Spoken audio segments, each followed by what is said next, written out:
Hello मेरे सुनने वाले, चाहने वाले और मुझे देखने वाले, आप सबका शुक्रिया।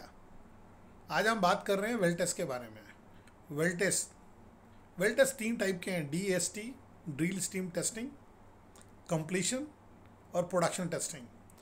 ये तीन फेस हैं और ये वेरियस कंडीशंस में किए जाते हैं। ड्रिलिंग के जो दौरान होता है उसको हम लोग बोलते हैं DST। उसमें हम ये इसलिए करते हैं कि वो रिजर्वर सच में है, एग्जिस्ट करता है, या मतलब थोड़े से ऑयल एंड गैस किसी हार्ड रॉक्स में आ गए, तो उसको वेरीफाई करने के लिए। तो अगर ड्रिलिंग के बाद डायरेक्ट अपने को टेस्टिंग मिल जाती है तो एक्सप्लोरेटरी वेल है, नया मतलब नया फील्ड है, तो वो एक्सप्लोरेटरी वेल का डेटा हम कलेक्ट करके रिजर्वर इंजीनियर को देते हैं। वो उसका प्रोडक्शन लेते हैं और फिर उसके बेस पे आगे ड्रिलिंग होती है। तो ये हो गया DST। दूसरा है कंप्लीशन। कंप्लीशन जो है वो ड्रिलिंग के बाद होती है। अगर वो जोन पहले से मालूम है कि इस जोन में गैस ऑयल बहुत है, तो उस जोन में एक नए जगह पर ड्रिल करने जा रहे हैं सेम रिजर्वर में, तो वहाँ होता है कंप्लीशन। तो वहाँ हमारा वह सेटअप जाता है, वेल टेस्ट का प्रेशर टेस्ट करते हैं, रेडी होते हैं। अगर क्लाइंट का रिक्वायरमेंट है कि उसमें फ्रैकिंग होना है, उसमें फ्रैक करना है, तो उसमें परफोरेशन होगा। परफोरेशन के बाद फ्रैक होगा। फ्रैक के बाद वो प्रेशर टेस्ट करते हैं जोन का, तो प्लग लगाते हैं। उसके बाद इनका ऑपरेशन ख़त्म होता है तो स्टार्ट होता है, कॉयल आता है। Then they start like a milling. वो जितने प्लग लगाए हैं वो सब प्लग को मिल करते हैं। जब जोन मिल होता है तो वहाँ का फ्लो आना स्टार्ट हो जाता है। तो उसका क्या टेम्परेचर है, क्या प्रेशर है, वो हमको मॉनिटर करना है। तो हमारे पास लाइव गेजेस और ये लगे रहते हैं जहाँ हम टेम्परेचर और प्रेशर मॉनिटर करते हैं लाइव। तो हमको पता है कि रिजर्वर का प्रेशर क्या है और अभी वेल से जो आ रहा है लिक्विड उसका टेम्परेचर क्या है। उसके बाद रिजर्वर इंजीनियर हमको देता है एक चॉइस, लाइक 8 to 34। इस वेरियस साइज, चॉक साइज में हमको फ्लो करने हैं 15 दिन तक।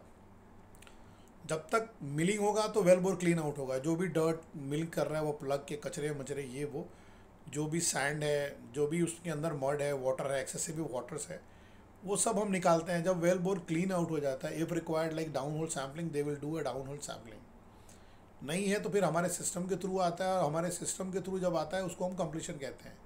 तो हम पूरे पहले वेल को क्लीन करते हैं, 4-5 दिन उसमें जाते हैं। वेल जब 100% वेल क्लीन हो जाता है, इस तरह का डेबरीज और सैंड हमको नहीं मिलता है, तो फिर कंटिन्यू हम उसकी प्रोडक्शन लेते रहते हैं।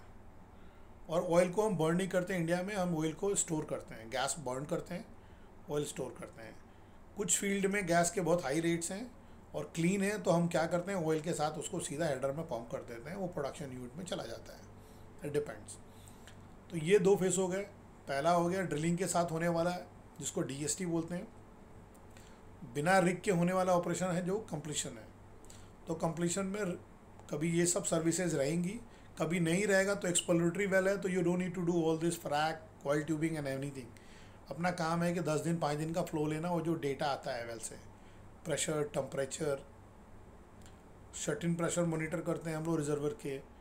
प्रेशर, टेम्परेचर, ऑयल सैम्पलिंग, वो ऑयल कैसा है, and in a 1 day like how many barrels we are getting a oil, what is like a water cut, कितना गैस है, कितने मिलियन गैस आ रहे हैं, ऑयल की कौन सी क्वालिटी है, like thick oil, light oil और हेवी ऑयल, कंडेंसेट है, क्रूड है, लाइट ऑयल है, क्या है, उसकी सैम्पलिंग करके बताते हैं। उसमें जो गैस है वो H2S है, CO2 है, उसकी भी एनालाइज करते हैं, उनको भी बताते हैं। तो we provide all the data to reservoir engineer and they will decide which choke size they will continue flow in a production.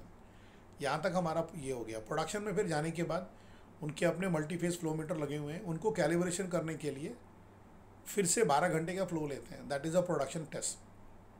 तो प्रोडक्शन टेस्ट डिफरेंट है, कंप्लीशन डिफरेंट है और DST डिफरेंट है। इस फील्ड में आने के लिए और जो ज़्यादा जानकारियाँ चाहिए, you have to subscribe my channel, you have to give me like a comments, drop your email address, I will give you a link and material which help you to get in this. Thank you.